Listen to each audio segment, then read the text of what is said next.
Are you someone who tends to avoid close relationships or finds it difficult to trust and depend on others? If so, you may have an avoidant attachment style.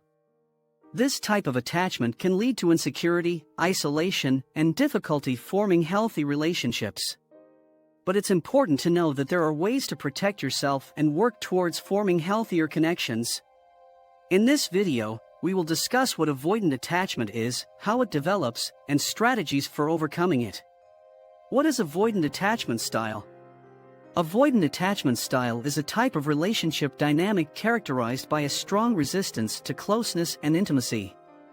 Individuals who develop an avoidant attachment style typically do so as a result of past experiences where intimate contact felt like a threat, or when primary caregivers were perceived to be unreliable or unresponsive to the child's needs.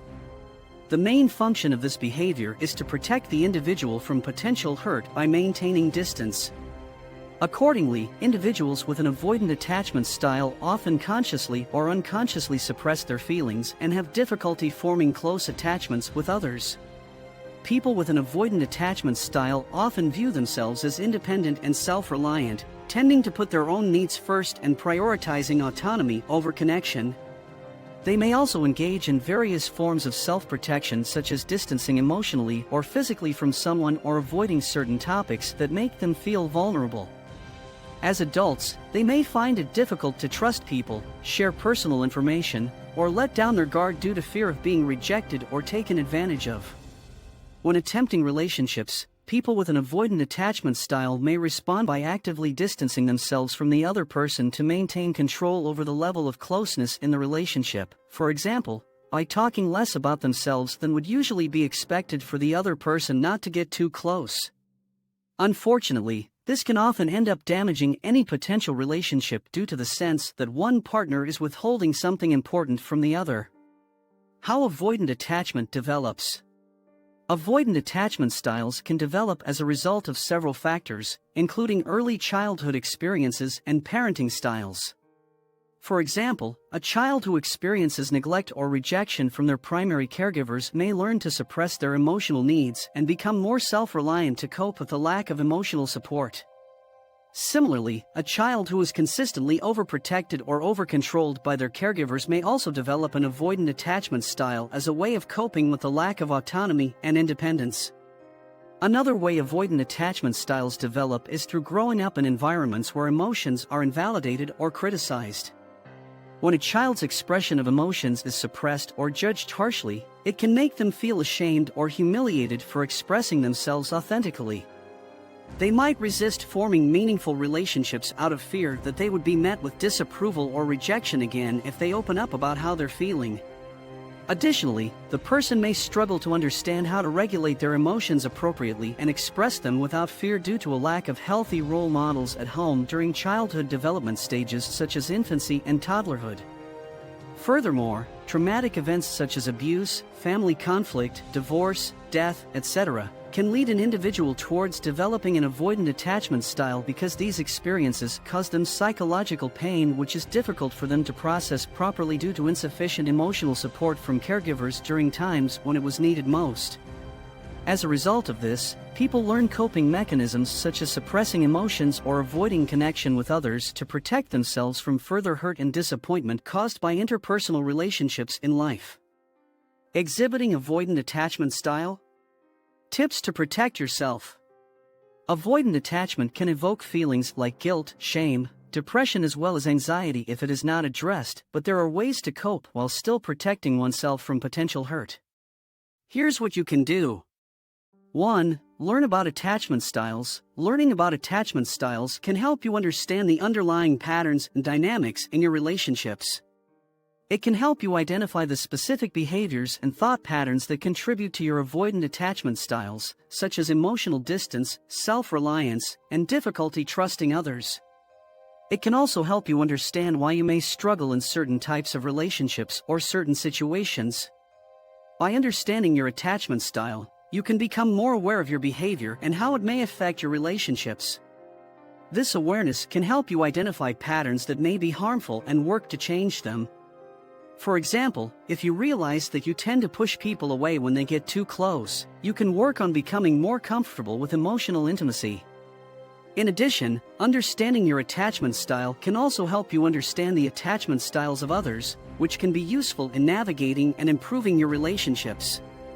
For example, if you know that someone you care about has a more anxious attachment style, you can be more patient and understanding of their need for reassurance and closeness. 2. Practice self-care. Practicing self-care can be an important aspect of protecting yourself if you have an avoidant attachment style. When you take care of yourself emotionally, mentally, and physically, you can build resilience and self-esteem, which can help counteract feelings of insecurity and fear of rejection. Emotional self-care can include activities that help you manage your emotions, such as journaling, talking to a therapist, or practicing mindfulness. Mental self-care can include activities that stimulate your brain, like reading, solving puzzles, or learning new skills. Physical self-care can include activities that promote physical well-being, such as exercise, healthy eating, and getting enough sleep. Self-care can also help you feel more in control of your emotions and reactions, which can be especially important for those with an avoidant attachment style who may tend to suppress or avoid their emotions.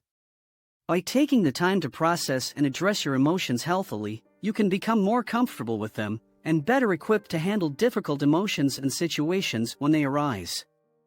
3. Seek therapy. A therapist can help you develop new coping mechanisms to deal with your avoidant attachment style. For example, they can teach you how to identify and healthily express your emotions, how to set and maintain healthy boundaries in your relationships, and how to build trust with others. In addition, a therapist can help you learn how to recognize and change negative thought patterns and beliefs about yourself and others that may be contributing to your avoidant attachment style. 4. Learn healthy communication. Learning healthy communication skills is an important step in protecting yourself if you have an avoidant attachment style. When you can communicate effectively and healthily express your needs and emotions, it can help you build deeper, more meaningful relationships. One aspect of healthy communication is learning how to express yourself clearly and directly. This means being able to articulate your thoughts, feelings, and needs in a way that is easy for others to understand. It also means being able to listen actively and empathize with the other person's perspective. 5. Gradually build trust. Building trust is a key aspect of protecting yourself if you have an avoidant attachment style. However, for people with avoidant attachment, trust can be difficult to establish because of past experiences or fear of rejection. Therefore, it is important to approach trust building gradually and intentionally. One way to start building trust is to begin with small things. For example, you can start by trusting someone with small details about yourself or your life.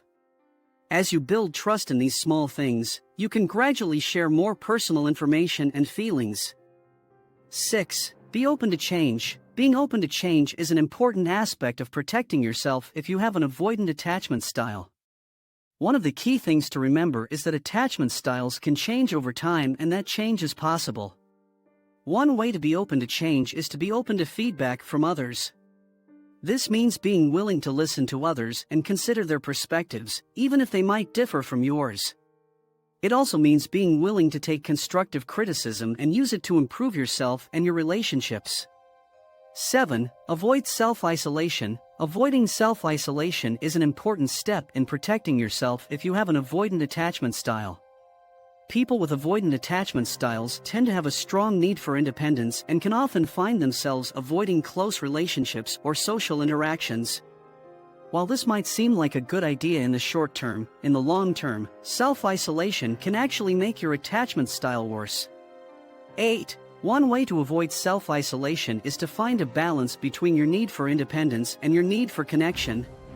For example, you might set boundaries with others and make sure you have time to yourself, but also make sure you're spending time with people you care about and engaging in social activities.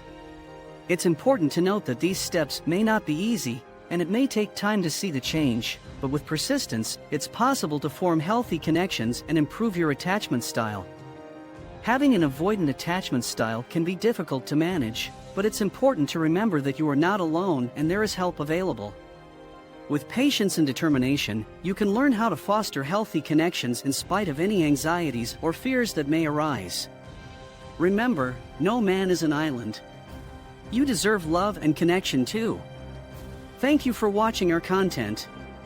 I hope that you find this helpful, and if it did, it would be appreciated if you subscribe to our humble channel so you can be a part of the growth of our advocacy in spreading awareness and tips regarding this topic. You can also drop your thoughts regarding this video in the comments section below. Thanks, and see you again.